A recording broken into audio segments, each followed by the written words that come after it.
I'm going to make the color pop, which brings us to Dodge and Burn.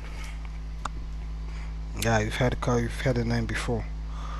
Now, your regular photographer will use the Dodge and Burn tool, which is located here on your toolbar. It's located on your toolbar here. Here's the Dodge tool. Here's the Burn tool. Alright, but me, I'm not a regular photographer, so I'm not going to be using that. Instead, I'm going to be making a picture pop. You know how we do? We make things pop. Alright, I'm going to be using the curves adjustment layer for my Dodge and Burn technique. So first thing first, I go to my adjustment layer, I click curves, I fix it on my curves adjustment layer other than the layer mask, and I spike it. Now guys, I've actually dropped a video on curves, so you guys should actually read that. Read that, actually watch that. Please pay attention to everything I said and try and practice it before actually coming to this. Alright, so on this particular curves, I'm going to be targeting the highlight, so I'll actually name the what do you call it, the layer highlight. Please forgive me the way I'm actually capturing my layer panel. So I'll still go back to the grading map and put tones, skin tones. Let's put the skin tones. Okay. Alright. So I spike up my highlight, increase the highlight there. So after increasing the highlight, you get this. After increasing the highlight, you get this on my layer, highlight layer,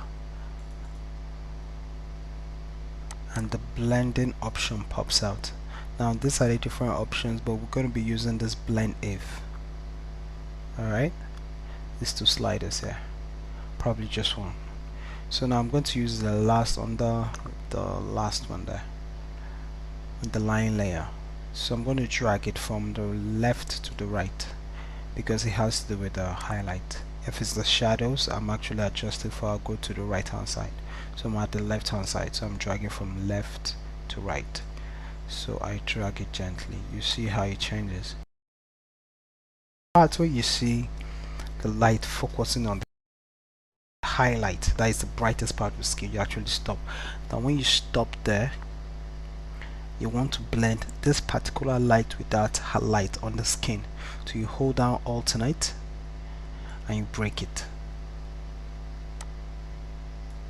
You see the wonders it's actually doing, but it's actually too much. So you actually reduce it.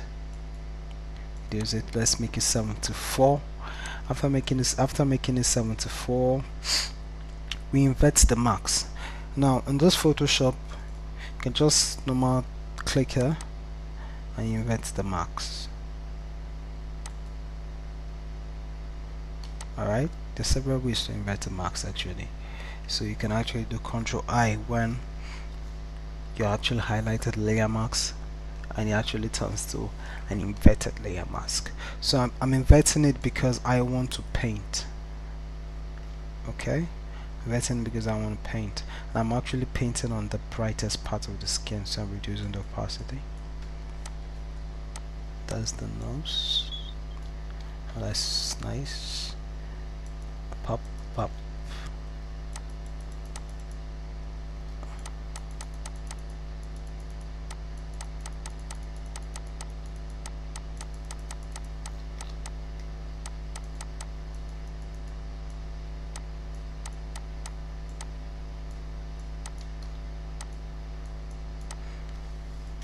Before, after.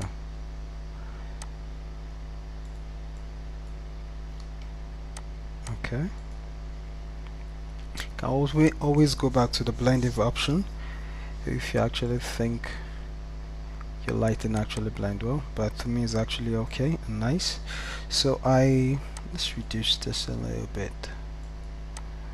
Go back to our layer mask. This is my eraser.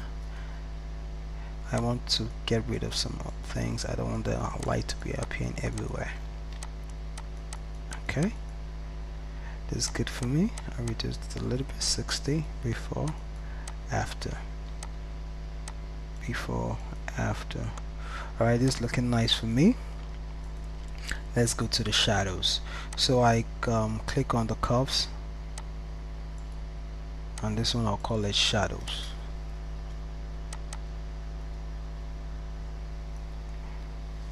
Alright, I do the same thing. I spike in the dark parts, that's the shadows. Let's look into black, way too black. I think this is nice. Then I'll go to blending option by double clicking on my shadows, curved shadows layer. I still go back to the underline layer, but this time from the right hand side. This time from the right hand side. And I push gently. Yeah, the part where you see the shadows are actually focused on the shadows on the skin. That's when you actually break it up. Hold on alternate, I break it up. Alright, I do the same thing. I invert.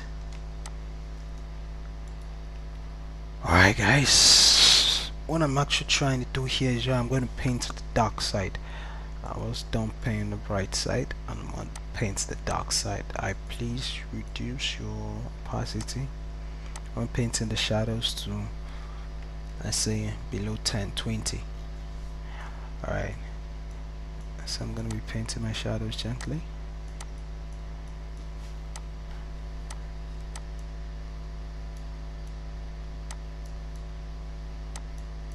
Let's see, before and after. Before, after. That's way too much on the chin. So go back to eraser. Okay. Okay, let's group our highlights and shadows and see what we've done so far.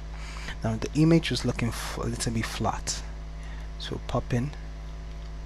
Yeah, now let's reduce our shadows. It's way too much, way too much. Okay, let's see before and after. Alright, it's looking nice.